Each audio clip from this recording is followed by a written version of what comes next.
ಕರ್ನಾಟಕದ ಎಲ್ಲ ಸ್ಪರ್ಧಾ ಮಿತ್ರರಿಗೂ ನಮಸ್ಕಾರ. ನಾನು ನಿಮ್ಮ ಎಂ.ಜೆ. ಪೂಜಾರಿ ಸರ್. ಸೊ ಈ ಒಂದು ಅವಧಿಯಲ್ಲಿ ನಾವು 2019ರಲ್ಲಿ ನಡೆದಿರತಕ್ಕಂತಹ RPF ಪ್ರಶ್ನೆ ಪತ್ರಿಕೆಯ ಭಾರತ ಸಂವಿಧಾನ ವಿಷಯಕ್ಕೆ ಸಂಬಂಧಪಟ್ಟಿರತಕ್ಕಂಥ ಪ್ರಶ್ನೆಗಳನ್ನು ಈ ಒಂದು ಅವಧಿಯಲ್ಲಿ ನಾವೆಲ್ಲರೂ ಸೇರಿ ಡಿಸ್ಕಷನ್ ಮಾಡೋಣ. ಯಾವ ರೀತಿಯಾಗಿ ಪ್ರಶ್ನೆಗಳು ಕೇಳ್ತಾನೆ ಅನ್ನುವಂಥದ್ದನ್ನು ನಾವು ಈ ಒಂದು ಅವಧಿಯಲ್ಲಿ ಚರ್ಚೆಯನ್ನು ಮಾಡೋಣ. ಸೊ ಇಲ್ಲಿ ನಿಮ್ಮ ಮೊದಲ ಪ್ರಶ್ನೆ ಬಂತು ಸ್ನೇಹಿತರೆ.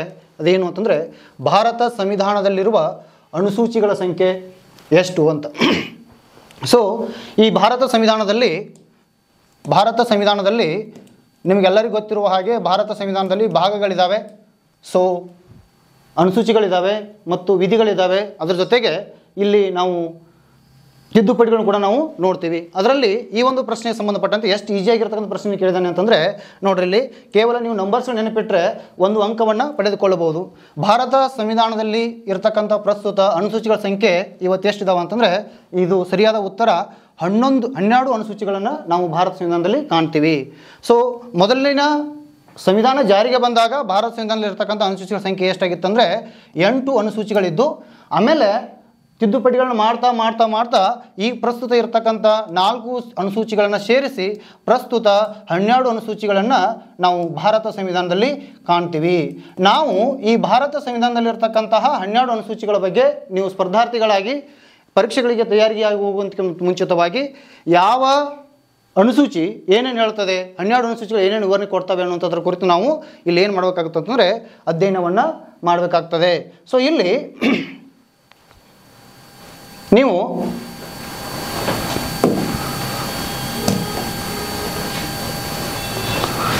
ನಾವು 1ನೇ ಅನುಸೂಚಿ,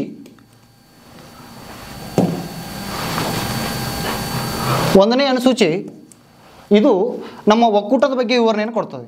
1ನೇ ಅನುಸೂಚಿ ಒಕ್ಕೂಟದ ಬಗ್ಗೆ ವಿವರಣೆಯನ್ನು ಕೊಟ್ಟರೆ, 2ನೇ ಅನುಸೂಚಿ ಇದು ಸಂವಿಧಾನಾತ್ಮಕ ಹುದ್ದೆಗಳಾಗಿರ್ತಕ್ಕಂಥ ಏನು ರಾಷ್ಟ್ರಪತಿ, ಉಪರಾಷ್ಟ್ರಪತಿ, ಪ್ರಧಾನಮಂತ್ರಿ ಇದ್ದಾರಲ್ಲ, ಇವರೆಲ್ಲರ ವೇತನ ಮತ್ತು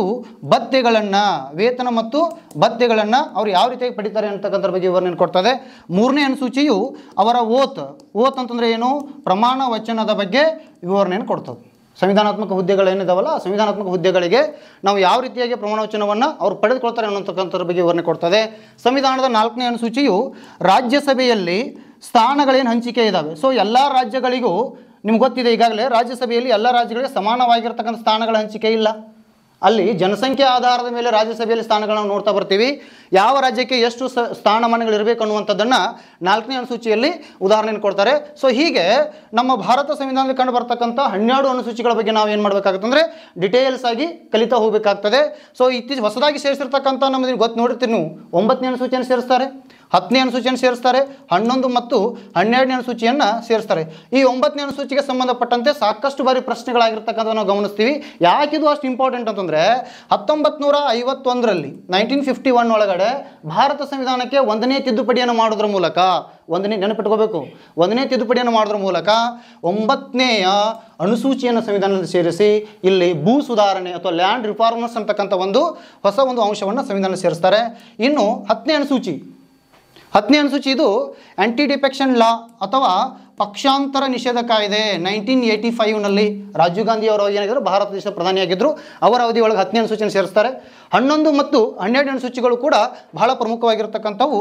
ಇವು ಪಂಚಾಯಿತಿಗಳ ಬಗ್ಗೆ ವಿವರಣೆಯನ್ನು ಕೊಟ್ಟರೆ, ಪಂಚಾಯಿತಿಗಳು 3 ಹಂತದ ಪಂಚಾಯತಿ ವ್ಯವಸ್ಥೆಯನ್ನು ಗಮನಿಸ್ತೀರಿ ನೀವು. ಗ್ರಾಮ ಪಂಚಾಯತ್, ತಾಲೂಕ್ ಪಂಚಾಯತ್, ಜಿಲ್ಲಾ ಪಂಚಾಯತ್, ಅವುಗಳ ಸ್ಥಾಪನೆ, ರಚನೆ, ಅಧಿಕಾರ, ಕಾರ್ಯಗಳು ಎಲ್ಲ ಅಂಶಗಳನ್ನು ನಾವು 11ನೇ ಅನುಸೂಚಿಯಲ್ಲಿ ಕಾಣ್ತೀವಿ. ಜೊತೆಗೆ 12ನೇ ಅನುಸೂಚಿನೂ ಕೂಡ ಮುನ್ಸಿಪಾಲ್ಟಿಗಳು ಅಂತ ಬರ್ತವೆ. ಈ ಸ್ಥಳೀಯ ಸಂಸ್ಥೆಗಳಲ್ಲಿ ನಾವು 2 ಹಂತ ಸ್ಥಳೀಯ ಸಂಸ್ಥೆಗಳನ್ನು ಕಾಣ್ತೀವಿ. ಒಂದು ಗ್ರಾಮೀಣ ಸ್ಥಳೀಯ ಸಂಸ್ಥೆಗಳು, ಇನ್ನೊಂದು ನಗರ ಸ್ಥಳೀಯ ಸಂಸ್ಥೆಗಳು. ಈ ನಗರ ಸ್ಥಳೀಯ ಸಂಸ್ಥೆಗಳ ಬಗ್ಗೆ ಭಾರತ ಸಂವಿಧಾನದ 12ನೇ ಅನುಸೂಚಿಯಲ್ಲಿ ನಾವು ಕಾಣ್ತೀವಿ. ಸೊ ಹೀಗೆ ಭಾರತ ಸಂವಿಧಾನದಲ್ಲಿರ್ತಕ್ಕಂಥ ಈ 12 ಅನುಸೂಚಿಗಳ ಬಗ್ಗೆ ನೀವು ಸ್ಪರ್ಧಾರ್ಥಿಗಳಾಗಿ ಡೀಟೇಲ್ಸ್ ಆಗಿರ್ತಕ್ಕಂಥ ಮಾಹಿತಿಯನ್ನು ನಾವು ಇಲ್ಲಿ ಕಲಿಬೇಕಾಗ್ತದೆ. 8ನೇ ಅನುಸೂಚಿ ಯಾವುದ್ರ ಬಗ್ಗೆ ವಿವರಣೆ ಕೊಡ್ತದೆ ನಿಮ್ಗೆ ಗೊತ್ತಿದೆ. ಈಗಾಗಲೇ ನಮ್ಮಲ್ಲಿ ಸುಮಾರು 22 ಭಾಷೆಗಳಿದ್ದಾವೆ. ಆ 8ನೇ ಅನುಸೂಚಿ 22 ಭಾಷೆಗಳ ಬಗ್ಗೆ ವಿವರಣೆಯನ್ನು ಕೊಡ್ತದೆ. 7ನೇ ಅನುಸೂಚಿ ಕೇಂದ್ರ ಮತ್ತು ರಾಜ್ಯದ ಸಂಬಂಧವನ್ನು ಕೊಡ್ತದೆ. 6ನೇ ಅನುಸೂಚಿ ಈಶಾನ್ಯ ರಾಜ್ಯಗಳಿಗೆ ವಿಶೇಷವಾಗಿರ್ತಕ್ಕಂಥ ಸ್ಥಾನಮಾನ 5ನೇ ಅನುಸೂಚಿಯಲ್ಲಿ ನಿಮ್ಗೆ ಗೊತ್ತಿದೆ SC/ST ಅವರಿಗೆ ಅಲ್ಲಿಯೂ ಕೂಡ ವಿಶೇಷ ಸೌಲಭ್ಯ ನೀಡಬೇಕು ಅನ್ನುವಂಥದ್ರ ಕುರಿತು ಭಾರತ ಸಂವಿಧಾನದ ಈ 12 ಅನುಸೂಚಿಗಳ ಬಗ್ಗೆ ನಾವು ವಿವರಣೆಯನ್ನು ಕಾಣ್ತೀವಿ. ಸೊ ಇನ್ನು ಮತ್ತೆ ನಾವು ಮುಂದಿನ ಪ್ರಶ್ನೆಗೆ ಹೋಗ್ತಕ್ಕಂಥ ಒಂದು ಸಮಯ. ಈ ಮುಂದಿನ ಪ್ರಶ್ನೆಯನ್ನು ಏನಿದೆ ಅನ್ನತಕ್ಕಂಥದ್ದನ್ನು ಈ ಒಂದು ಅವಧಿಯಲ್ಲಿ ನಾವು ಡಿಸ್ಕಷನನ್ನು ಮಾಡೋಣ.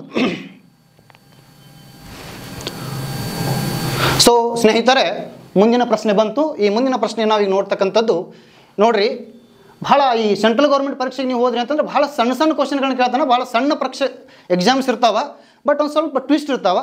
ಜೊತೆಗೆ ಇಲ್ಲಿ ಕ್ವಶನ್ ನೋಡಿದ್ರೆ ನಿಮ್ಗೆ ಏನೋ ಸ್ವಲ್ಪ ಗಾಬರಿ ಅನಿಸ್ಬೋದು, ಏನೈತಪ್ಪ ಅಂತ. ಏನೂ ಇಲ್ಲ ಇದ್ರೊಳಗೆ ಏನೇನೂ ಇಲ್ಲ.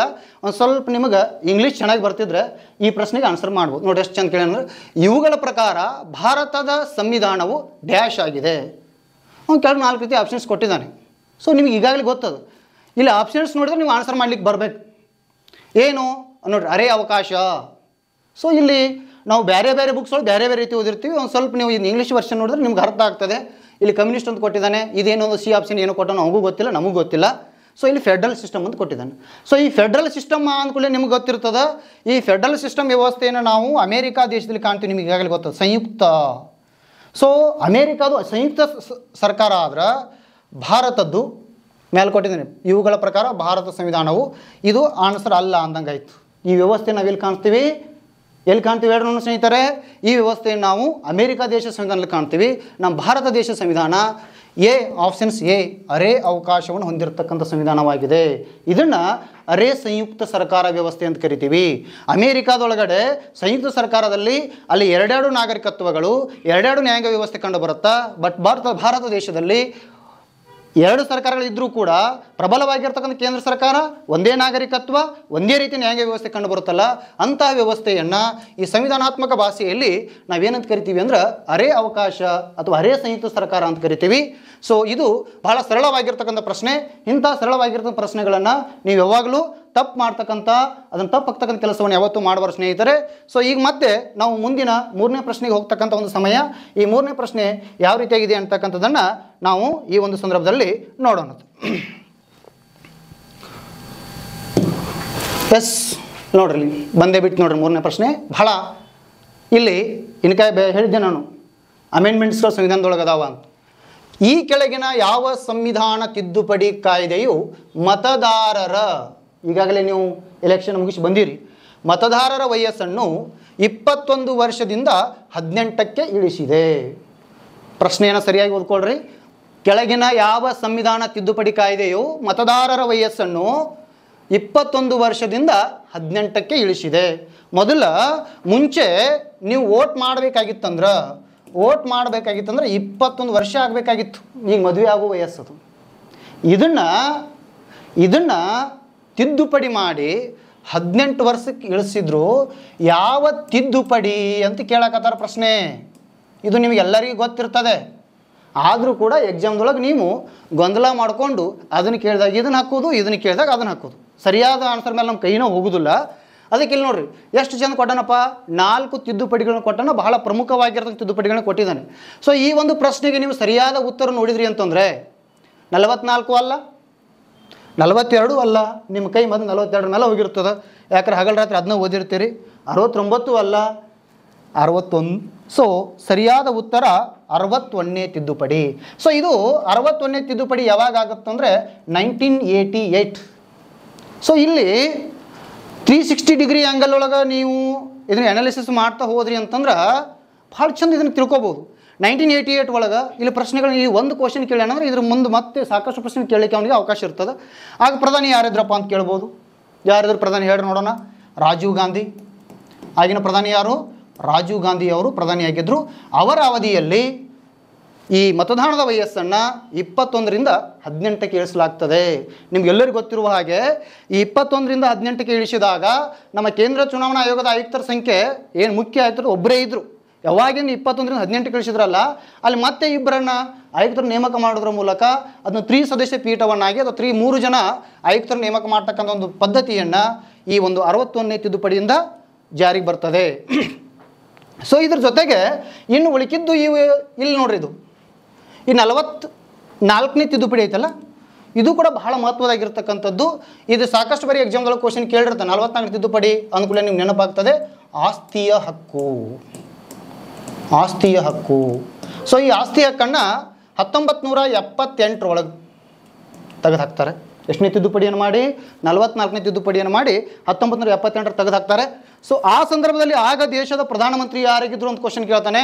ಆಗಿನ ಪ್ರಧಾನಿ ನಿಮ್ಗೆ ಗೊತ್ತದೆ, ಮೊರಾರ್ಜಿ ದೇಸಾಯಿ. ಯಾರಿದ್ರಪ್ಪ? ಮೊರಾರ್ಜಿ ದೇಸಾಯಿ ಅವರು ಈ ದೇಶದ ಪ್ರಧಾನಮಂತ್ರಿಯಾಗಿದ್ದರು. ಇವರನ್ನು ಮೊದಲು ಕಾಂಗ್ರೆಸ್ಸೇತರ ಪ್ರಧಾನಮಂತ್ರಿ ಅಂತ ಕರಿತೀವಿ. ಇವರು ಪ್ರತಿ 4 ವರ್ಷಗಳಿಗೊಮ್ಮೆ ತಮ್ಮ ಹುಟ್ಟುಹಬ್ಬನ ಆಚರಣೆ ಮಾಡ್ಕೊಳ್ತಕ್ಕಂಥ ಪ್ರಧಾನಮಂತ್ರಿ ಅಂತ ಕರಿತೀವಿ. ಜೊತೆಗೆ ಇವ್ರದ್ದು ಏನು ವಿಶೇಷಪ್ಪ ಅಂತಂದರೆ ಭಾರತ ದೇಶದ ಇತಿಹಾಸದೊಳಗೆ ಅತಿ ಹೆಚ್ಚು ಬಾರಿ ಬಜೆಟ್ ಮಂಡಿಸಿರ್ತಕ್ಕಂತಹ ಹಣಕಾಸಿನ ಮಂತ್ರಿ ಯಾರಾದರೂ ಇದ್ರೆ ಅದು ಮೊರಾರ್ಜಿ ದೇಸಾಯಿ ಅಂತ ನೋಡ್ತೀವಿ. ಸೊ ಇವಿಷ್ಟು ಅವ್ರಿಗೆ ಸಂಬಂಧಪಟ್ಟಂಥ ವಿಶೇಷ ಅಂಶಗಳು. ಈ ನೆಕ್ಸ್ಟ್ ಸ್ಲೈಡ್ ಒಳಗೆ ನಾವು ಈ 42nd ಅಮೆಂಡ್ಮೆಂಟ್ಸ್ ಬಹಳ ಮಹತ್ವದಾಗಿರ್ತಕ್ಕಂಥ ಅದರ ಬಗ್ಗೆ ಒಂದಿಷ್ಟು ವಿವರಣೆಯನ್ನು ಈಗ ನಾವು ನೋಡೋಣ.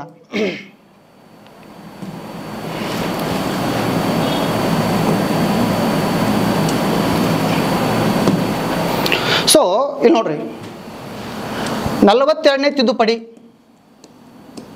ಮುಂದೆ ಇದಕ್ಕೆ ಸಂಬಂಧಪಟ್ಟಂಗೆ ಇನ್ನೊಂದು ಕ್ವಶನ್ ಅದ. ಈ 40 ಸೆಕೆಂಡ್ಸ್ ಕ್ವಶನ್ ಅದ, ಅಲ್ಲಿ ನಾವು ಇದನ್ನೇನು ಮಾಡೋಣ ನೋಡೋಣ ಅಂತ. ಇಲ್ಲಿ ಸಂವಿಧಾನಕ್ಕೆ ಮೊಟ್ಟ ಮೊದಲ ಬಾರಿಗೆ ಪೀಠಿಕೆ, ಪ್ರಿಯಾಂಬಲ್ ಅಂತ ಕರಿತೀವಿ.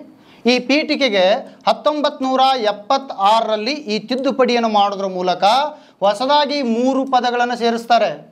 3 ಪದಗಳನ್ನು ಸೇರಿಸ್ತಾರೆ. ನೀವು ಸೆಂಟ್ರಲ್ ಗೌರ್ಮೆಂಟ್ ತಯಾರಾಗ್ತಕ್ಕಂಥವ್ರಿಗೆ ಬರೀ ಈ ಡಿಜಿಟ್ಗಳು ನೆನಪಿಟ್ರೆ ಸಾಕು, ಕಾನ್ಸೆಪ್ಟ್ ಕ್ಲಿಯರ್ ಆಗಲಿಕ್ಕೆ ನಡೀತದೆ. ನಿಮ್ಗೇನು ಇಲ್ಲ, ಈ ಬರೀ ನಂಬರ್ಸ್ಗಳನ್ನು ನೆನಪಿಡ್ಬೇಕು ನೀವು. 3, 76, 42 ಪೀಠಿಕೆ ಇವುಗಳ ಬಗ್ಗೆ ಗೊತ್ತಿರಬೇಕು. ಯಾವ್ಯಾವ ಹೊಸಗಳನ್ನು ಸೇರಿಸ್ತಾರೆ ಪದಗಳನ್ನು ನಿಮ್ಗೆ ಗೊತ್ತಿದೆ. ಸೆಕ್ಯುಲರ್ ಅಂತಕ್ಕಂಥ ಪದವನ್ನು ಸೇರಿಸ್ತಾರೆ, ಸೋಷಲಿಸ್ಟ್ ಅಂತಕ್ಕಂಥ ಪದವನ್ನು ಸೇರಿಸ್ತಾರೆ, ಜೊತೆಗೆ ಇಂಟಿಗ್ರೇಟಿ ಅಥವಾ ಐಕ್ಯತೆ ಅಂತಕ್ಕಂಥ ಈ 3 ಪದಗಳನ್ನು ಸೇರಿಸ್ತಾರೆ. ಜೊತೆಗೆ ನಿಮ್ಗೆ ಗೊತ್ತಿರಲಿ, ಈ 42ನೇ ತಿದ್ದುಪಡಿಯನ್ನು ಇದರ ಮೂಲಕ ಭಾರತ ಸಂವಿಧಾನದಲ್ಲಿ 14A ಭಾಗವನ್ನು ಸೇರಿಸ್ತಾರೆ. ಬಹಳ ಇಂಪಾರ್ಟೆಂಟ್. 14A ಯಾವಾಗ ಸೇರಿಸ್ತಾರೆ ಇದನ್ನು? 76ರೊಳಗೆ. ಹಾಗಾದ್ರೆ ಈ ಇದ್ರೊಳಗೆ ಏನದಾವ ಅಂದ್ರೆ ನ್ಯಾಯಾಧೀಕರಣಗಳು ಅಂತ ಬರ್ತವೆ. ನ್ಯಾಯಾಧೀಕರಣಗಳು ಅಥವಾ ಇವುಗಳಿಗೆ ಟ್ರಿಬ್ಯುನಲ್ಸ್ಗಳು ಅಂತ ಕರಿತೀವಿ ನಾವು. ಟ್ರಿಬ್ಯುನಲ್ಸ್ಗಳು, ನ್ಯಾಯಾಧೀಕರಣಗಳು. ನೀವು ಸೆಂಟ್ರಲ್ ಗೌರ್ಮೆಂಟ್ ಸಂಬಂಧಪಟ್ಟಂಗೆ ಹೋದ್ರಿಂದ CAT ನಿಮಗೆ ಈಗ ಗೊತ್ತಾಗೋದಿಲ್ಲ, ನೌಕರಿ ಹಿಡಿದು ಒಳಗೆ ಬಂದ್ರೆ ಗೊತ್ತಾಗ್ತದೆ ಏನು CAT ಮತ್ತು KAT. ಈ CAT ಮತ್ತು KATಗಳನ್ನು ಸ್ಥಾಪನೆ ಮಾಡೋದ್ರ ಮೂಲಕ ಜನರಿಗೆ ವಿಶೇಷವಾಗಿರ್ತಕ್ಕಂಥ ನ್ಯಾಯವನ್ನು ಒದಗಿಸಿಕೊಡ್ತಕ್ಕಂಥ ಒಂದು ಕೆಲಸವನ್ನು ಈ ನಮ್ಮ 42ನೇ ತಿದ್ದುಪಡಿ ಮಾಡ್ತದೆ. ಸೊ ಆಮೇಲೆ ಈಗ ಇನ್ನೊಂದು ತಿದ್ದುಪಡಿಯನ್ನು ನೋಡಿದ್ರಿ ನೀವು, ಯಾವುದು?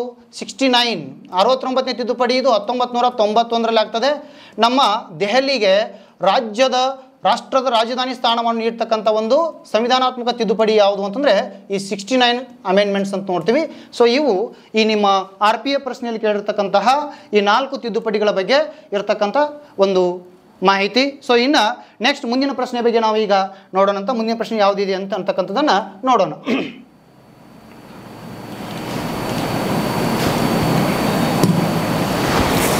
ಸೊ ಸ್ನೇಹಿತರೆ, ಮುಂದಿನ ಪ್ರಶ್ನೆ ಬಂದೇ ಬಿಟ್ಟು ನಿಮ್ಗೆ. ಭಾರತ ಸಂವಿಧಾನದ ರಚನಾತ್ಮಕ ಭಾಗವನ್ನು ಡ್ಯಾಶ್ನಿಂದ ಪಡೆಯಲಾಗಿದೆ. ಸೊ ಇಲ್ಲಿ ಕಾಯ್ದೆಗಳಿದ್ದಾವೆ.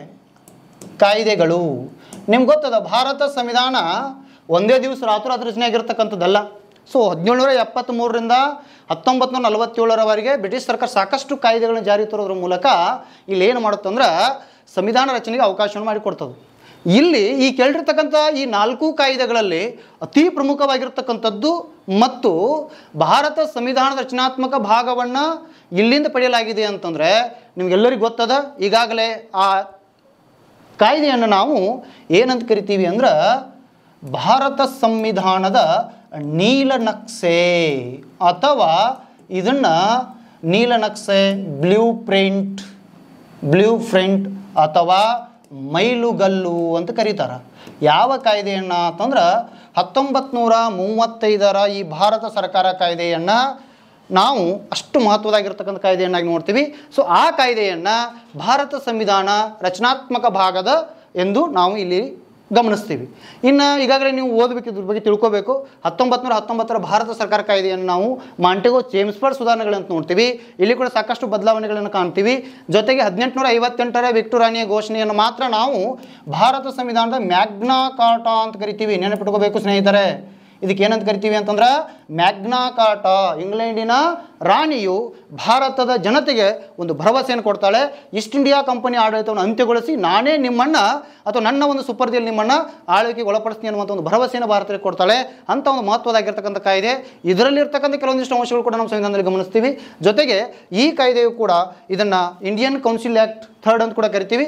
ಸೊ ಇಲ್ಲಿಯೂ ಕೂಡ ಸಾಕಷ್ಟು ಅಂಶಗಳು ಭಾರತ ಸಂವಿಧಾನಕ್ಕೆ ಸಂಬಂಧಪಟ್ಟಂತೆ ಮತ್ತು ಭಾರತದಕ್ಕೆ ಸಂಬಂಧಪಟ್ಟ ಸಾಕಷ್ಟು ಬದಲಾವಣೆಗಳನ್ನು ನೋಡ್ತೀವಿ. ಇದ್ರ ಬಗ್ಗೆನೂ ಕೂಡ ನಾವು ಮುಂದಿನ ದಿನಗಳಲ್ಲಿ ಸಾಕಷ್ಟು ಚರ್ಚೆಯನ್ನು ಮಾಡೋಣಂತ. ಸೊ ಇದ್ರ ಬಗ್ಗೆ ಸಾಕಷ್ಟು ಚರ್ಚೆ ಮಾಡೋದು ಬೇಡ, ಮತ್ತು ಮುಂದಿನ ಪ್ರಶ್ನೆ ಏನಿದೆ ಅಂತಕ್ಕಂಥದ್ದನ್ನು ಈ ಒಂದು ಅವಧಿಯಲ್ಲಿ ನಾವು ನೋಡೋಣ.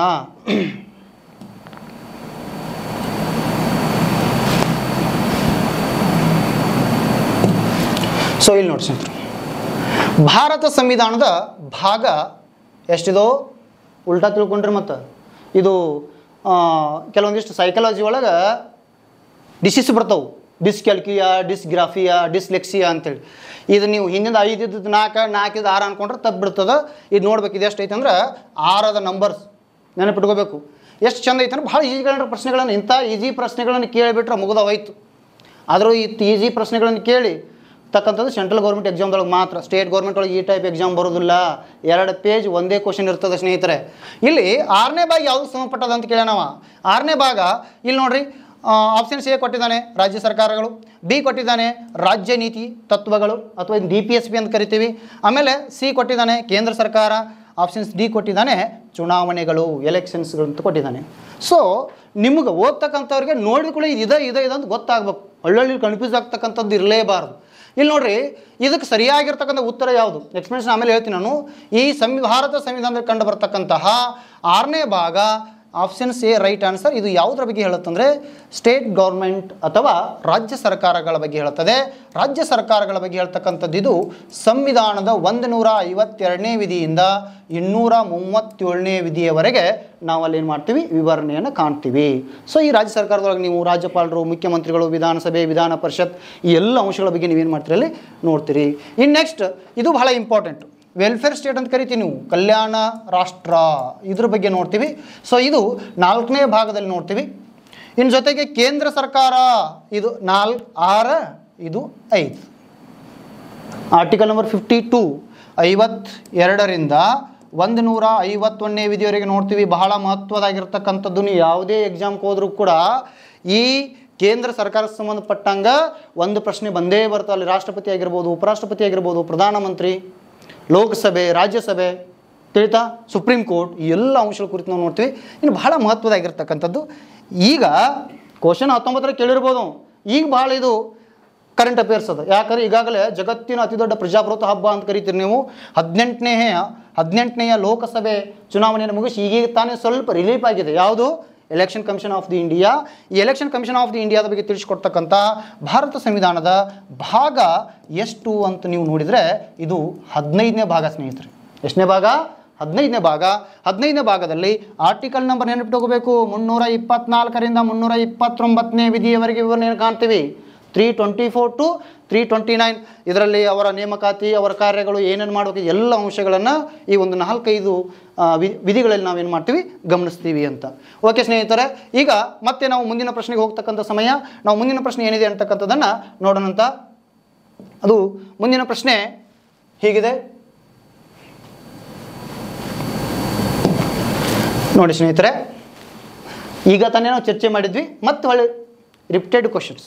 ಅದಕ್ಕೆ ನಾವು ಓಲ್ಡ್ ಕ್ವಶನ್ ಪೇಪರ್ಗಳನ್ನು ರೆಫರ್ ಮಾಡ್ಬೇಕಂತ ಹೇಳೋದು. ಅದಕ್ಕೆ ಯಾರೇ ಕ್ಲಾಸ್ ಮಾಡಿದ್ರು ಕೂಡ ಈ ಕ್ವಶನ್ ಪೇಪರನ್ನು ಓದಲಾರ್ದು ಹೋಗಬಾರ್ದು. ನೀವು ಪ್ರಶ್ನೆ ಪತ್ರಿಕೆಗಳನ್ನು ಓದಲಾರ್ದ ಎಕ್ಸಾಮ್ಗೆ ಹೋದ್ರಿ ಅಂತಂದ್ರೆ ಶಸ್ತ್ರಾಸ್ತ್ರವನ್ನು ಬಿಟ್ಟು ಯುದ್ಧಕ್ಕೆ ಹೋದಂಗೆ ಆಗ್ತದೆ, ತಿಳಿತಲ್ಲ. ಸೊ ಅದಕ್ಕೆ ಹಳೆಯ ಪ್ರಶ್ನೆ ಪತ್ರಿಕೆಗಳನ್ನ ನೋಡ್ತಾನೆ ಹೋಗಬೇಕು. ಇಲ್ಲಿ ನೋಡ್ರಿ ಸ್ನೇಹಿತರೆ, ಎಷ್ಟು ಅಲ್ಲೇನು ಪ್ರಶ್ನೆಗಳಿದ್ವಲ್ಲ ಅದಕ್ಕೆ ಸಂಬಂಧಪಟ್ಟ ಯಾವಾಗ ಅಮೆಂಡ್ಮೆಂಟ್ಸ್ ಆದವು ಅನ್ನೋದನ್ನು ಇಲ್ಲಿ ಕೇಳಿದ್ದಾನೆ. ಸೊ ಯಾವ ತಿದ್ದುಪಡಿ ಕಾಯ್ದೆಯನ್ನು ಭಾರತದ ಸೂಕ್ಷ್ಮ ಸಂವಿಧಾನ ಎಂದು ಕರೆಯಲಾಗಿದೆ. ಸೊ ಸ್ವಲ್ಪ ನಾವು ಇಂಗ್ಲೀಷ್ ಮೀಡಿಯಮ್ದವರು ಮತ್ತು ಕನ್ನಡ ಸ್ವಲ್ಪ ಇದು ಗೊಂದಲ ಅನಿಸ್ತದೆ. ಏನಿದು ಸೂಕ್ಷ್ಮ ಹಂಗೆ ಹಿಂಗೆ ಅಂತ ನಮ್ಗೆ ಸರ್ ಹೇಳ್ಯಾರ್ರಿ. ಹೆಂಗೆ ಮಿನಿ ಸಂವಿಧಾನ ಅಂತಕ್ಕಂಥದ್ದು ಗೊತ್ತು ನಮ್ಗೆ, ಬಿಟ್ಟರೆ ಇಂದಿರಾ ಸಂವಿಧಾನ ಅನ್ನುವಂಥದ್ದು ಗೊತ್ತು ನಮ್ಗೆ. ಇದೆಲ್ಲಿ ತೊಗೊಂಬಂದ್ರೆ ನೀವು ಸೂಕ್ಷ್ಮ ಅಂತ ಅನ್ಬೋದು. ಇದೇ ಅದು ಮಿನಿ ಸಂವಿಧಾನ ಅಂದ್ರೂ ಅದೇ, ಇಂದಿರಾ ಸಂವಿಧಾನ ಅಂದ್ರೂ ಒಂದೇ, ಸೂಕ್ಷ್ಮ ಸಂವಿಧಾನ ಅಂದ್ರೂ ಅದೇ. ಸೊ ಭಾರತ ಸಂವಿಧಾನದ ತಿದ್ದುಪಡಿಗಳಲ್ಲಿ ಅತ್ಯಂತ ದೊಡ್ಡ ತಿದ್ದುಪಡಿ ಅಂದರೂ ಕೂಡ ಇದೆ. ಯಾವುದು? ಅದು ಯಾವುದು? ಭಾರತ ಸಂವಿಧಾನದ ಸೂಕ್ಷ್ಮ ಸಂವಿಧಾನ ಎಂದು ಕರೆಯಲ್ಪಡ್ತಕ್ಕಂತಹ ಭಾರತ ಸಂವಿಧಾನದ ತಿದ್ದುಪಡಿ ಯಾವುದು ಅಂದರೆ ನಿಮಗೆ ಈಗಾಗಲೇ ಗೊತ್ತಿದೆ. ಅದೇ ಯಾವುದು ಅಂತಂದರೆ 1976ರ 42ನೇ ತಿದ್ದುಪಡಿ ಅಂತ ನೋಡ್ತೀವಿ ನಾವು. ಇದೇ ಈಗಾಗಲೇ ಡಿಸ್ಕಷನ್ ಮಾಡಿದ್ವಿ ನಾವು. ಇದನ್ನು ಯಾಕೆ ಮಿನಿ ಸಂವಿಧಾನ, ಯಾಕೆ ಇಂದಿರಾ ಸಂವಿಧಾನ, ಯಾಕೆ ಸೂಕ್ಷ್ಮ ಸಂವಿಧಾನ ಅಂತ ಕರಿತೀವಿ ಅಂತಂದರೆ ಇಲ್ಲಿ ಸಾಕಷ್ಟು ಅಂಶಗಳನ್ನು ಸೇರಿಸ್ತಾರೆ. ಇಲ್ಲಿ ಸಾಕಷ್ಟು ಅಂಶಗಳನ್ನು ಸೇರಿಸಲಿಕ್ಕೆ ರೀಸನ್ ಕೂಡ ಅದ. ಯಾಕಂತಂದರೆ 1967ರ ಗೋಲಕ್ನಾಥ ಪ್ರಕರಣದಲ್ಲಿ ಸುಪ್ರೀಂ ಕೋರ್ಟ್ ಹೇಳ್ತದೆ ಸಂವಿಧಾನ ತಿದ್ದುಪಡಿ ಮಾಡಬೇಡ್ರಿ ಅಂತ ಹೇಳ್ತದೆ. ಇವ್ರು ತಿದ್ದುಪಡಿ ಮಾಡಿರಲಿಲ್ಲ. 73ರೊಳಗೊಂದು ಗೊತ್ತದೆ ನೀವು, 73ರೊಳಗೆ ಕೇಶವಾನಂದ ಭಾರತಿ ಪ್ರಕರಣ ಅಂತ ಬರ್ತದೆ. Kesavananda Bharati versus Kerala state. ಈ ಒಂದು ತಿದ್ದುಪಡಿಯಲ್ಲಿ ಈ ಒಂದು ಕೇಸ್ನಲ್ಲಿ ಸುಪ್ರೀಂ ಕೋರ್ಟ್ ಹೇಳ್ತದೆ ನೀವು ಕಾನ್ಸ್ಟಿಟ್ಯೂಷನಲ್ ಅಮೆಂಡ್ಮೆಂಟ್ಸ್ ಮಾಡಿರಿ, ಅದ್ರ ಬೇಸಿಕ್ ಸ್ಟ್ರಕ್ಚರ್ ಏನಿದೆಯಲ್ಲ ಅದಕ್ಕೆ ಧಕ್ಕೆ ಬರಲಾರ್ದಂಗೆ ಮಾಡಿರಿ ಅಂತ ಹೇಳ್ತದೆ. ಸೊ ಅವಾಗ ಇದೇ ಚಾನ್ಸ್ ಸಿಕ್ತು ಬಾ ಅಂದ್ಕೊಂಡಿರ್ತಕ್ಕಂಥ ಕೇಂದ್ರ ಸರ್ಕಾರ ಆಗಿನ ಪ್ರಧಾನಮಂತ್ರಿ ಆಗಿರ್ತಕ್ಕಂತಹ ಇಂದಿರಾ ಗಾಂಧಿಯವರು ಎಲ್ಲೆಲ್ಲಿ ತಿದ್ದುಪಡಿ ಮಾಡಲಿಕ್ಕೆ ಅವಕಾಶ ಐತೋ ಅಲ್ಲಿ ಎಲ್ಲ ಕಡೆಗಳನ್ನು ತಿದ್ದುಪಡಿ ಮಾಡ್ತಕ್ಕಂಥದ್ದು ಸಂವಿಧಾನದಲ್ಲಿ ತಿದ್ದುಪಡಿ ಮಾಡಿ ಹೊಸ ಹೊಸ ವಿಧಿಗಳನ್ನು ಸಂವಿಧಾನದಲ್ಲಿ ಸೇರಿಸಿದ್ರು, ಹೊಸ ಹೊಸ ಆರ್ಟಿಕಲ್ಸ್ಗಳನ್ನು ಸೇರಿಸಿದ್ರು. ಸೊ ಅದಕ್ಕಾಗಿ ಈ ಭಾರತ ಸಂವಿಧಾನದ ಈ ತಿದ್ದುಪಡಿಯನ್ನು ನಾವೇನಂತ ಕರಿತೀವಿ?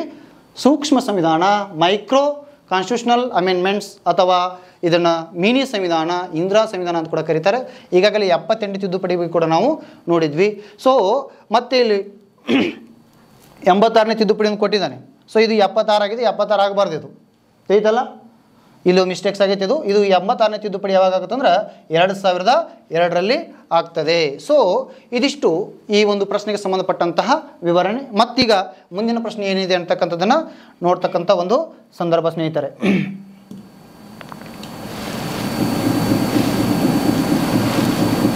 ಓಕೆ, ಇಲ್ಲಿ ನೋಡಿ, ಕೆಳಗಿನವುಗಳಲ್ಲಿ ಯಾವುದು ಸಂಸತ್ತಿನ ಸದನದಲ್ಲಿ ನೀತಿಗಳನ್ನು ಸರ್ಕಾರ ಘೋಷಿಸುತ್ತದೆ?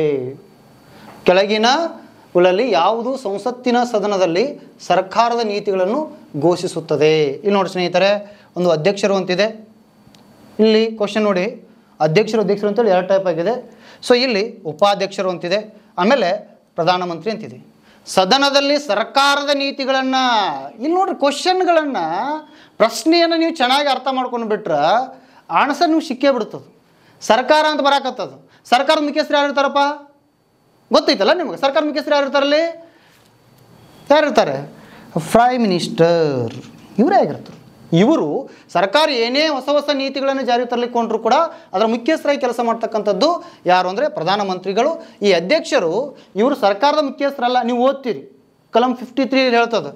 ಇಲ್ಲಿ ಈ ರಾಷ್ಟ್ರಪತಿ ಅಥವಾ ಈ ದೇಶದ ಮುಖ್ಯಸ್ಥರು ಅವ್ರು ಏನಾಗಿರ್ತಾರೆ ಅಂದ್ರೆ ಸರ್ಕಾರದ ನಾಮ ಮಾತ್ರ ಮುಖ್ಯಸ್ಥರು. ಇಲ್ಲಿ ನೀವು ಸರ್ಕಾರ ಅಂದರೆ ಬೇರೆ, ಕಾರ್ಯಾಂಗ ಅಂದರೆ ಬೇರೆ, ಮತ್ತು ಹೊಸ ಹೊಸ ಒಂದೊಂದಲ್ಲ. ನಾವು ಅರ್ಥ ಸ್ಪರ್ಧಾರ್ಥಿಗಳು ತಿಳ್ಕೊಬೇಕಾಗಿದ್ದೇನೆಂದ್ರೆ ಸರ್ಕಾರ ಅಂದರೂ ಒಂದೇ, ಕಾರ್ಯಾಂಗ ಅಂದರೂ ಒಂದೇ. ಇಲ್ಲಿ ಸಂಸತ್ತಿನಲ್ಲಿ ಸದನದ ನೀತಿಗಳನ್ನು ರೂಪಿಸ್ತಕ್ಕಂಥದ್ದು, ಘೋಷಣೆ ಮಾಡ್ತಕ್ಕಂಥ ಪ್ರಧಾನಮಂತ್ರಿಗಳಾದ್ರೆ ಇಲ್ಲಿ ನಾಮ ಮಾತ್ರ ಮುಖ್ಯಸ್ಥರಾಗಿ ಕೆಲಸ ಮಾಡ್ತಕ್ಕಂಥವ್ರು ಯಾರಂದ್ರೆ ಅಧ್ಯಕ್ಷರು. ಇವರನ್ನು ರಾಷ್ಟ್ರಪತಿ ಅಂತ ಕರಿತೀವಿ. ಇಲ್ಲಿ ಉಪರಾಷ್ಟ್ರಪತಿಗಳ ಬಗ್ಗೆಯೂ ಕೂಡ ನೀವು ತಿಳ್ಕೊಬೇಕಾಗ್ತದೆ. ಇವರು ಕೂಡ ತಮ್ಮದೇ ಆಗಿರ್ತಕ್ಕಂಥ ಕೆಲಸಗಳನ್ನು ಸಂವಿಧಾನಾತ್ಮಕವಾಗಿ ಏನು ಮಾಡಬೇಕು ಅನ್ನುವಂಥದ್ದನ್ನು ಅವ್ರು ಮಾಡ್ತಾರೆ. ಇದರ ಬಗ್ಗೆ ನಾವು ಮತ್ತೆ ಬೇರೆ ಕ್ಲಾಸ್ನಲ್ಲಿ ಡಿಸ್ಕಷನ್ ಮಾಡೋಣಂತ. ಈಗ ಮತ್ತೆ ನಾವು ಲೆಂದಿಯಾಗಿ ಇದನ್ನು ಡಿಸ್ಕಷನ್ ಮಾಡೋದು ಬೇಡ, ಮತ್ತು ಮುಂದಿನ ಪ್ರಶ್ನೆಗೆ ಹೋಗ್ತಕ್ಕಂಥದ್ದು. ಈ ಮುಂದಿನ ಪ್ರಶ್ನೆ ಇಲ್ಲಿ ನೋಡಿ, ಭಾರತದ ಸಂವಿಧಾನ ಕೊಟ್ಟರು, ಮುಂದಷ್ಟೇ ಕೊಟ್ಟರು. ಏನಾಗೈತೆ ಅಂತಾರೆ ಅವರು? ಚಿತ್ರಾತ್ಮಕ ದಾಖಲೆ, ಏನು ಬರೀ ಚಿತ್ರ ತೆಗೆದಾರ, ಅಥವಾ ಸುದೀರ್ಘವಾದ ಮತ್ತು ಲಿಖಿತ ಸಂವಿಧಾನ ಆಗೈತೆ, ಅಥವಾ ಮುದ್ರಿತ ದಾಖಲೆಗಳದಾವ, ಅಥವಾ ಅಲಿಖಿತ ಸಂವಿಧಾನವಾಗಿದೆಯಾ? ಭಾರತ ಸಂವಿಧಾನ ಏನು? ಸಂವಿಧಾನದ ಲಕ್ಷಣಗಳನ್ನ ಓದ್ತೀರಿ ನೀವು, ಆ ಸಂವಿಧಾನ ಲಕ್ಷಣಗಳನ್ನ ಓದುವಾಗ ನೋಡ್ಬೇಕು ನೀವು. ಇಲ್ಲಿ ಚಿತ್ರಾತ್ಮಕ ದಾಖಲೆ ಅಂತಂದ್ರೆ ಇದು ಕೂಡ ಪ್ರಶ್ನೆಗೆ ಉತ್ತರ ಅಲ್ಲ. ಭಾರತದ ಸಂವಿಧಾನ ಮುದ್ರಿತ ದಾಖಲೆಗಳನ್ನ ಒಳಗೊಂಡಿರ್ತಕ್ಕಂಥದ್ದಲ್ಲ, ಮತ್ತು ಅಲಿಖಿತ ಸಂವಿಧಾನ ಕೂಡ ನಿಮ್ಗೆ ಗೊತ್ತದ. ಅಲಿಖಿತ ಸಂವಿಧಾನಕ್ಕೆ ಅತ್ಯುತ್ತಮ ಉದಾಹರಣೆ ಯಾವುದು ಸ್ನೇಹಿತರೆ? ಇಂಗ್ಲೆಂಡ್. ಯಾವ ಸಂವಿಧಾನ? ಇಂಗ್ಲೆಂಡ್ ಸಂವಿಧಾನ. ನೀವು ಎಕ್ಸಾಮ್ದೊಳಗೆ ಹೋದಾಗ ಅಲ್ಲಿ ಬ್ರಿಟನ್ ಸಂವಿಧಾನ ಕೊಟ್ಟರು ಅದೇ, ಬ್ರಿಟಿಷ್ ಸಂವಿಧಾನ ಕೊಟ್ಟರು ಅದೇ, ಇಂಗ್ಲೀಷ್ ಸಂವಿಧಾನ ಕೊಟ್ಟರು ಅದೇ, ಇಂಗ್ಲೆಂಡ್ ಸಂವಿಧಾನ ಅಂತ ಕೊಟ್ಟರು ಅದೇ ಆನ್ಸರ್ ಆಗಿರ್ತದೆ. ಅದು ಅಲಿಖಿತ ಸಂವಿಧಾನಕ್ಕೆ ಅಥವಾ ಸರಳ ಸಂವಿಧಾನಕ್ಕೆ ಅತ್ಯುತ್ತಮ ಉದಾಹರಣೆ ಅಂತ ನೋಡ್ತೀವಿ ನಾವು. ಹಾಗಾದರೆ ಈ ಪ್ರಶ್ನೆಗೆ ಸರಿಯಾದ ಉತ್ತರ ಯಾವುದ್ರಿ ಸರ್ ಅಂತ ನೀವು ಕೇಳಿದ್ರೆ, ಈ ಪ್ರಶ್ನೆಗೆ ಭಾರತದ ಸಂವಿಧಾನ ಒಂದು ಸುದೀರ್ಘವಾದ ಮತ್ತು ಲಿಖಿತ ಸಂವಿಧಾನವಾಗಿದೆ. ಬಹಳ ದೊಡ್ಡ ಸಂವಿಧಾನ, ಓದ್ತೀರಿ ನೀವು. ಜಗತ್ತಿನಲ್ಲಿ ಅತ್ಯಂತ ದೊಡ್ಡದಾಗಿರ್ತಕ್ಕಂಥ ಸಂವಿಧಾನ ಯಾವುದು? ಭಾರತದ ಸಂವಿಧಾನ. ಜಗತ್ತಿನಲ್ಲಿ ಅತ್ಯಂತ ಕಠಿಣ ಸಂವಿಧಾನ ಯಾವುದು? ಅಮೇರಿಕ ಸಂವಿಧಾನ. ಜಗತ್ತಿನಲ್ಲಿ ಅತ್ಯಂತ ಸರಳ ಸಂವಿಧಾನ ಯಾವುದು? ಇಂಗ್ಲೆಂಡ್ ಸಂವಿಧಾನ. ಹಾಗಾದ್ರೆ ನಮ್ಮ ಭಾರತದ ಹೆಂಗೆ ಐತ್ರಿ ಅಂತ ನೀವು ಕೇಳಿದ್ರೆ, ಈ ಕಡೆ ಸರಳನೂ ಅಲ್ಲ, ಈ ಕಡೆ ಕಠಿಣವೂ ಅಲ್ಲ, ನಮ್ಯ ಮತ್ತು ಅನಮ್ಯ ಸಂವಿಧಾನವನ್ನು ಭಾರತ ಸಂವಿಧಾನ ಹೊಂದಿದೆ. ಇದು ಭಾರತ ಸಂವಿಧಾನ ಲಕ್ಷಣಗಳಲ್ಲಿ ಬರ್ತಕ್ಕಂಥ ಒಂದು ಅಂಶ. ನೋಡ್ರಿ, ಬಹಳ ಸಿಂಪಲ್ ಆಗಿರ್ತಕ್ಕಂಥ ಪ್ರಶ್ನೆ ಕೇಳ್ಕೊಂತ ಬಂದ ನಾವು ನಿಮಗೇನು ಪೂರ್ತಿ ಡೆಪ್ತ್ ಆಗಿ 4 ತಾಸು 10 ತಾಸು ಕೂತು ಒಂದೇ ಪುಸ್ತಕ ಓದ್ರಿ ಅಂತ ಹೇಳಿಲ್ಲ. ಬರೀ ನೀವು ಒಂದು 4 ಪೇಜ್ ಓದಿದ್ರೆ ಈ 2019 ಕೇಳಿರ್ತಕ್ಕಂಥ ಈ RPF ಪ್ರಶ್ನೆಯಲ್ಲಿ ಬರ್ತಕ್ಕಂಥ ಎಲ್ಲ ಪ್ರಶ್ನೆಗಳಿಗೆ ಉತ್ತರಿಸ್ಬೋದು, ಅದು ಬಹಳ ಸರಳವಾಗಿ. ಸೊ ಈ ಮುದ್ರಿತ ದಾಖಲೆಗಳು ಅಲ್ಲ, ಇದು ಅಲಿಖಿತನೂ ಅಲ್ಲ, ಚಿತ್ರಾತ್ಮಕ ಕೂತಿಲ್ಲ ಅವರು. ಗೊತ್ತದ ನಿಮ್ಗೆ ಸಂವಿಧಾನ ರಚನೆ ಆಗ್ರೆ ಎಷ್ಟು ಅವ್ರು ತ್ರಾಸನ್ನು ತೊಂದರೆಯನ್ನು ತೆಗೆದುಕೊಂಡಿದ್ದಾರೆ ಅಂತಕ್ಕಂಥದ್ದು ನಿಮ್ಗೆ ಗೊತ್ತದ. ಈ ಪ್ರಶ್ನೆಗೆ ಸರಿಯಾದ ಉತ್ತರ ಯಾವುದು ಅಂದರೆ ಸುದೀರ್ಘವಾದ ಮತ್ತು ಲಿಖಿತ ಸಂವಿಧಾನ ಅಂತ ನೋಡ್ತೀವಿ. ಸೊ ಇನ್ನು ನೆಕ್ಸ್ಟ್ ಮುಂದಿನ ಪ್ರಶ್ನೆ ಈಗ ನೋಡೋಣ. ಮುಂದಿನ ಪ್ರಶ್ನೆ ಯಾವುದು ಅಂತಂದರೆ, ಓಕೆ ನೋಡಿ ಸ್ನೇಹಿತರು, ಕ್ಯಾಲಿಗ್ರಾಫಿಸ್ಟ್, ಭಾರತದ ಸಂವಿಧಾನದ ಕ್ಯಾಲಿಗ್ರಾಫಿಸ್ಟ್ ಯಾರು ಅಂತ ಪ್ರಶ್ನೆ ಕೇಳಿದ್ರು. ನೀವು ಇತಿಹಾಸ ಓದ್ತೀರಿ, ಕ್ಯಾಲಿಗ್ರಾಫಿ ಲಿಪಿ ಅಂತ ಬರ್ತದೆ. ಏನು ಕ್ಯಾಲಿಗ್ರಾಫಿ ಲಿಪಿ ಅಂತಂದರೆ ಕೈ ಬರಹದಿಂದ ಸುಂದರವಾಗಿ ಬರಿತಿರ್ಬೇಕು. DTP ಮಾಡಿದಂಗೆ, ಈಗೆಲ್ಲ DTP ಅದಾವೆ, ಮೊದಲು DTP ಇರಲಿಲ್ಲ, ಈಗೆಲ್ಲ ಕಂಪ್ಯೂಟರ್ ಅದಾವೆ, DTP ಇರಲಿಲ್ಲ.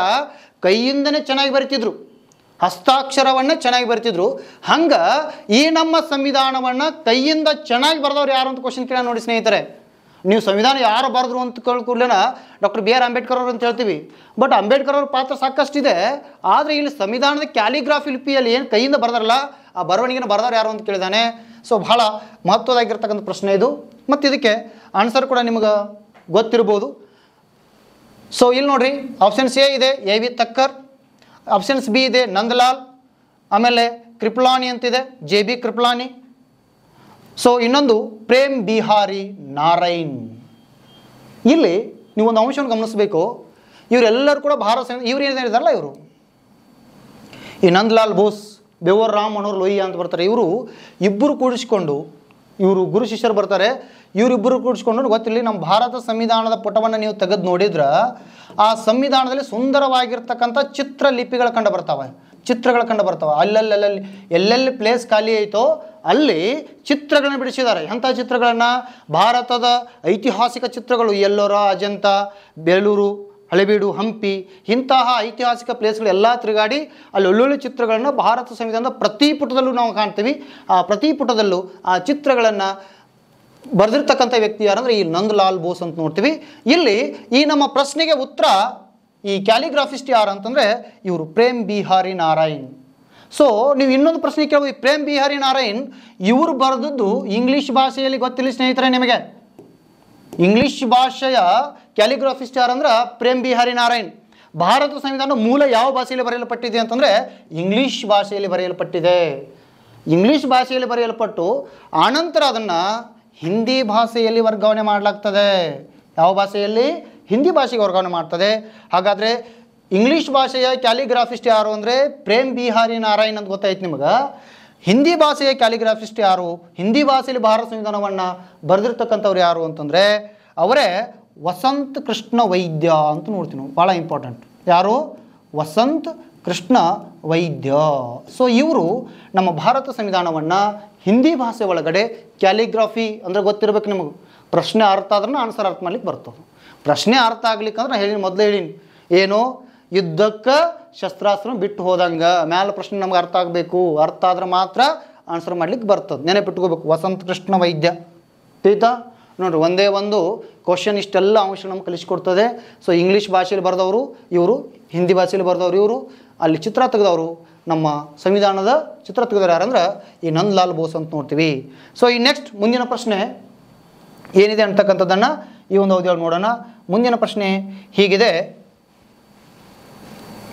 ಓಕೆ, ಸದ್ಯ ಟ್ರೆಂಡ್ ಒಳಗದ, ಇದು ಗೊತ್ತಿಲ್ಲ ನಿಮಗೆ ಸ್ನೇಹಿತರು, ಭಾಳ ಟ್ರೆಂಡ್ ಒಳಗದ.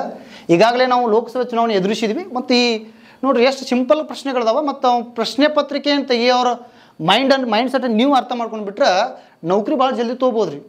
ಹೆಂಗಪ್ಪ ಅಂತಂದರೆ ಏನು ದೇಶ ಟ್ರೆಂಡ್ ನಡೆದಿರುತ್ತಲ್ಲ ಅದ್ರ ಮೇಲೆ ಕ್ವಶನ್ ಕೇಳ್ತಾನೆ. ಇಲ್ಲಿ ನೋಡ್ರಿ, ದೇಶದ ಎಲ್ಲ ನಾಗರಿಕರಿಗೆ ಏಕರೂಪ ನಾಗರಿಕ ಸಂಹಿತೆಗೆ ಸಂಬಂಧಿಸಿದ ಲೇಖನ.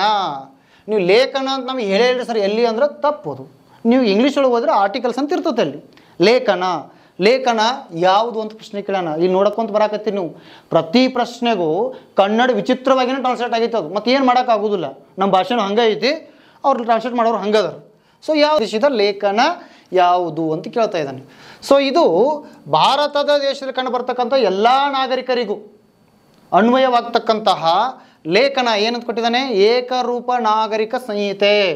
ಏಕರೂಪ ನಾಗರಿಕ ಸಂಹಿತೆಗೆ ಸಂಬಂಧಪಟ್ಟಂತೆ ಭಾರತ ಸಂವಿಧಾನದ ಯಾವ ಆರ್ಟಿಕಲ್ಸ್ನಲ್ಲಿ ಅಥವಾ ಯಾವ ಲೇಖನದಲ್ಲಿ ಅಥವಾ ಯಾವ ವಿಧಿಯಲ್ಲಿ ವಿವರಿಸಲಾಗಿದೆ ಅಂತಕ್ಕಂಥದ್ದು ಪ್ರಶ್ನೆ. ಈ ಪ್ರಶ್ನೆಗೆ ಸರಿಯಾದ ಉತ್ತರ ನೋಡ್ರಿಲ್ಲಿ, ಆಪ್ಷನ್ಸ್ ಎ ಕೊಟ್ಟಿದ್ದಾನೆ 44ನೇ ಆರ್ಟಿಕಲ್ಸ್ ಇದೆ, ಬಿ 46 ಇದೆ, ಸಿ 50 ಇದೆ, ಡಿ 48 ಇದೆ. ಈ 4 ಆರ್ಟಿಕಲ್ಸ್ಗಳು ನೀವು ಸಂವಿಧಾನದ 4ನೇ ಭಾಗದಲ್ಲಿ ಕಾಣ್ತೀರಿ ಸ್ನೇಹಿತರೆ. 4ನೇ ಭಾಗದೊಳಗೆ DPSPಗಳ ಬಗ್ಗೆ ನೀವು ಕಲಿತಿರಲ್ಲ, ಅಲ್ಲಿ ನೋಡ್ತೀರಿ. ಭಾಳ ಮಹತ್ವದಾಗಿರ್ತಕ್ಕಂಥವು.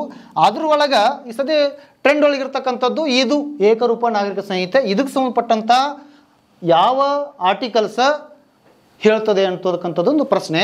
ಈ ಪ್ರಶ್ನೆಗೆ ಸರಿಯಾದ ಉತ್ತರ ಯಾವುದು ಅಂತಂದರೆ ಇದು ಎ 44ನೇ ತಿದ್ದುಪಡಿ ಅಂತ ನೋಡ್ತೀವಿ ನಾವು. 44ನೇ ತಿದ್ದುಪಡಿ ಹೇಳ್ತದೆ. ಹಾಗಾದ್ರೆ ಏನಿದು 44ನೇ ತಿದ್ದುಪಡಿ? ಇದನ್ನು ಇಂಗ್ಲೀಷ್ ಒಳಗೆ ಶಾರ್ಟಾಗಿ UCC ಅಂತ ಕರೀತಾರೆ, ಯೂನಿಫಾರ್ಮ್ ಸಿವಿಲ್ ಕೋಡ್ ಅಂತ ಕರೀತಾರೆ. ಸೊ ಇತ್ತೀಚೆಗೆ ಗೊತ್ತಿರಲಿ ನಿಮಗೆ, ಕೇಂದ್ರ ಸರ್ಕಾರ ಇತ್ತೀಚೆಗೆ ಈ ಒಂದು ವ್ಯವಸ್ಥೆಯನ್ನು ಜಾರಿಗೊಳಿಸ್ತೀವಿ ಅನ್ನುವಂಥ ಒಂದು ಆಶ್ವಾಸನೆಯನ್ನು ಕೂಡ ಕೊಟ್ಟಿದೆ. ಸೊ ಅದ ಒಂದು ಟ್ರೆಂಡ್ ಐತಿ ಅಂತ ನಾನು ಹೇಳ್ತಾ ಇದ್ದೀನಿ ನಿಮಗೆ. ಸಾಕಷ್ಟು ನಾವು ಏಕರೂಪ ನಾಗರಿಕ ಸಂಹಿತೆಯನ್ನು ಜಾರಿಗೊಳಿಸ್ತೀವಿ ಅನ್ನುವಂಥ ಒಂದು ಭರವಸೆಯನ್ನು ಕೇಂದ್ರ ಸರ್ಕಾರ ಕೊಟ್ಟಿದೆ. ಈ ಏಕರೂಪ ನಾಗರಿಕ ಸಂಹಿತೆ ಅಂತ ಏನಿಲ್ಲ, ಇದ್ರೊಳಗೆ ಸಿಂಪಲ್ ಆಗಿರ್ತಕ್ಕಂಥದ್ದು ಏನಿಲ್ಲಪ್ಪ, ಭಾರತದಲ್ಲಿ ವಾಸ ಮಾಡ್ತಕ್ಕಂಥ ಎಲ್ಲ ನಾಗರಿಕರಿಗೂ ಒಂದೇ ರೀತಿಯ ನ್ಯಾಯವನ್ನು ಕೊಡೋದು. ಹಾಗಾದ್ರೆ ಸರ್ ಈಗ ಇಲ್ಲೇನ್ರಿ ಅಂತ ನೀವು ಅನ್ಬೋದು. ಈಗ 2 ರೀತಿಯ ವಿಚಾರಗಳಿದಾವೆ. ಕ್ರಿಮಿನಲ್ ವಿಚಾರಕ್ಕೆ ಸಂಬಂಧಪಟ್ಟಂಗೆ ನೀವು ಹೋದ್ರಿ ಅಂತಂದ್ರೆ ಎಲ್ಲರಿಗೂ ಒಂದೇ ನ್ಯಾಯ ಇದೆ. ಸಿವಿಲ್ ಮ್ಯಾಟ್ರಿಗೆ ಸಂಬಂಧಪಟ್ಟಂಗಿದ್ರೆ ಅಲ್ಲಿ ಆಯಾ ಧರ್ಮಕ್ಕೆ ಸಂಬಂಧಪಟ್ಟಂತೆ ಅವರು ಯಾವ ಧರ್ಮಕ್ಕೆ ಸೇರಿದಾರಲ್ಲ ಅವರ ಧರ್ಮ ಏನು ಹೇಳುತ್ತೋ ಅದ್ರ ಬೇಸ್ ಮೇಲೆ ನ್ಯಾಯ ಕೊಡ್ತಕ್ಕಂಥ ಒಂದು ಪದ್ಧತಿ ಇವತ್ತು ಭಾರತದಲ್ಲಿದೆ. ಅದನ್ನೆಲ್ಲವನ್ನು ಹೋಗಲಾಡಿಸಿ ಇಲ್ಲಿ ಎಲ್ಲರಿಗೂ ಒಂದೇ ರೀತಿಯ ನ್ಯಾಯ ವ್ಯವಸ್ಥೆಯನ್ನು ಜಾರಿಗೊಳಿಸಬೇಕು ಅನ್ನುವಂಥದ್ದು ಭಾರತ ಸಂವಿಧಾನದ ಲೆಕ್ಕಾಚಾರ. ನಮ್ಮ ಭಾರತ ಸರ್ಕಾರದ ಲೆಕ್ಕಾಚಾರ ಇದೆ. ಇನ್ನು ಅದನ್ನು ಜಾರಿಗೊಳಿಸ್ತಕ್ಕಂಥದ್ದು ಒಂದು ವ್ಯವಸ್ಥೆಯನ್ನು ಸರ್ಕಾರ ಮಾಡ್ತಾ ಇದೆ. ನೋಡೋಣ ಮುಂದೆ ಏನು ಮಾಡುತ್ತೋ ಅಂತ. ಇನ್ನು ಉಳಿಕಿದ್ದ ಆರ್ಟಿಕಲ್ಸ್ಗಳನ್ನ ಇಲ್ಲಿ ನೋಡಿದ್ರಿ ಅಂತಂದರೆ ಇಲ್ಲಿ ಈ 46ನೇ ಆರ್ಟಿಕಲ್ಸು ಇದೇನು ಹೇಳುತ್ತಪ್ಪ ಅಂತಂದರೆ ಗೊತ್ತಿಲ್ಲ ನಿಮ್ಗೆ, SC ಮತ್ತು ST ಅವರಿಗೆ ವಿಶೇಷವಾಗಿರ್ತಕ್ಕಂಥ ಸೌಲಭ್ಯಗಳನ್ನು ಭಾರತ ಸಂವಿಧಾನದಲ್ಲಿ ನೀಡಬೇಕು ಅನ್ನುವಂಥ ಅಂಶವನ್ನು ಹೇಳಿದ್ರೆ ಇಲ್ಲಿ 50 ಇದು ಭಾಳ ಇಂಪಾರ್ಟೆಂಟ್. 50 ಏನು ಹೇಳುತ್ತಂದ್ರೆ ಗೊತ್ತು ನಿಮಗೆ, ಇದು ಕಾರ್ಯಾಂಗದಿಂದ ನ್ಯಾಯಾಂಗವನ್ನು ಬೇರೆ ಮಾಡಬೇಕು. ಸರ್ಕಾರದ ಅಧೀನದಲ್ಲಿ ಯಾರು ಕೆಲಸ ಮಾಡಬಾರ್ದ್ರಿ? ನ್ಯಾಯಾಂಗ ಕೆಲಸ ಮಾಡಬಾರ್ದು, ತಿಳಿತಲ್ಲ. ನ್ಯಾಯಾಂಗ ಸ್ವತಂತ್ರವಾಗಿರ್ತಕ್ಕ ನ್ಯಾಯಾಂಗ ವ್ಯವಸ್ಥೆ ಇದು ಭಾರತ ಸಂವಿಧಾನ ಲಕ್ಷಣ. ಆದರೆ ಸರ್ಕಾರ ಮೇಲಿಂದ ಮೇಲೆ ಕಾರ್ಯಾಂಗವು ನ್ಯಾಯಾಂಗ ಹಸ್ತಕ್ಷೇಪ ಮಾಡೋಕ್ಕೈತಂದ್ರೆ ಅದರ ನ್ಯಾಯಾಂಗ ಸ್ವತಂತ್ರ ಇದ್ದಿಲ್ಲ, ಅದು ಧಕ್ಕೆ ಬರ್ತದೆ ಮತ್ತು ಕರೆಕ್ಟಾಗಿ ನ್ಯಾಯ ಒದಗಿಸ್ಲಿಕ್ಕೆ ಆಗೋದಿಲ್ಲ. ಸೊ ಆ ಕಾರಣಕ್ಕಾಗಿ 50ನೇ ವಿಧಿಯೊಳಗೆ ಹೇಳ್ತಾರೆ ನೀವು ಕಾರ್ಯಾಂಗ ನ್ಯಾಯಾಂಗವನ್ನು ಬೇರ್ಪಡಿಸಬೇಕು. ಇದನ್ನ ಯಾವಾಗ ಆಗಿದೆ ಅಂದರೆ 1973 ಸ್ನೇಹಿತರೆ, 73 ಈಗಾಗಲೇ ಅದನ್ನು ಬದಲಾವಣೆ ಮಾಡಲಾಗಿದೆ. ಬಹಳ ಮಹತ್ವದಾಗಿರ್ತಕ್ಕಂಥದ್ದು 48ನೇ ಲೇಖನ ಅಥವಾ 48ನೇ ಆರ್ಟಿಕಲ್ಸ್ ಏನು ಹೇಳುತ್ತಂದರೆ ಇದು ಗೊತ್ತಿಲ್ಲ ನಿಮ್ಗೆ, ಕೃಷಿಗೆ ಸಂಬಂಧಪಟ್ಟಂತಹ ಸೌಲಭ್ಯಗಳನ್ನು ಒದಗಿಸಬೇಕು. ಇದರ ಅಡಿಯಲ್ಲಿನೇ ನಮಗೆ ಗೋ ಹತ್ಯೆ ನಿಷೇಧ ಕಾಯ್ದೆ ಕೂಡ ಬರ್ತದೆ. ಗೋ ಹತ್ಯೆ ನಿಷೇಧ ಗೊತ್ತಲ್ಲ ನಿಮಗೆ, ಗೋವುಗಳನ್ನು ಹತ್ಯೆ ಮಾಡಬಾರ್ದು, ಅದನ್ನು ನಿಷೇಧ ಮಾಡಬೇಕು ಅನ್ನುವಂಥದ್ದು ಕೂಡ ಭಾರತ ಸಂವಿಧಾನದ ಈ 48ನೇ ವಿಧಿಯಲ್ಲಿ ಕಾಣ್ತೀವಿ, ತಿಳಿತಾ. ಅದರ ಜೊತೆಗೆ ವನ್ಯಜೀವಿಗಳ ಸಂರಕ್ಷಣೆ ಮಾಡ್ತಕ್ಕಂಥದ್ದು ಕೂಡ ಇದೇ ಆರ್ಟಿಕಲ್ಸ್ನಲ್ಲಿ ನೋಡ್ತೀವಿ ನಾವು. ವನ್ಯಜೀವಿಗಳ ಸಂರಕ್ಷಣೆ, ಈಗ ವನ್ಯಜೀವಿಗಳ ಸಂರಕ್ಷಣೆ ಮಾಡ್ತಕ್ಕಂಥದ್ದು ನಮಗೆ ಬಹಳ ಮಹತ್ವದಾಗಿದೆ, ತಿಳಿದಲ್ಲ. ಸೊ ಇದಿಷ್ಟು ಭಾರತ ಸಂವಿಧಾನಕ್ಕೆ ಸಂಬಂಧಪಟ್ಟಂತೆ ಈ ನಮ್ಮ RPF ಪರೀಕ್ಷೆಯಲ್ಲಿ ಬಂದಿರತಕ್ಕಂಥ ಹಿಂದಿನ ಪ್ರಶ್ನೆ ಪತ್ರಿಕೆಗಳ ವಿಶ್ಲೇಷಣೆ ಆಗಿತ್ತು. ಮತ್ತೆ ಮುಂದಿನ ವಿಡಿಯೋದಲ್ಲಿ ನಾವು ಮತ್ತೆ ಹೊಸ ಪ್ರಶ್ನೆಗಳನ್ನು ತೆಗೆದುಕೊಂಡು ಡಿಸ್ಕಷನ್ ಮಾಡೋಣ ಅಂತ ಹೇಳ್ತಾ ತಮಗೆಲ್ಲರಿಗೂ ನಮಸ್ಕಾರ ಮಾಡ್ತಾ ನಾನು ಕ್ಲಾಸನ್ನು ಮುಗಿಸ್ತೇನೆ. ವಂದನೆಗಳು.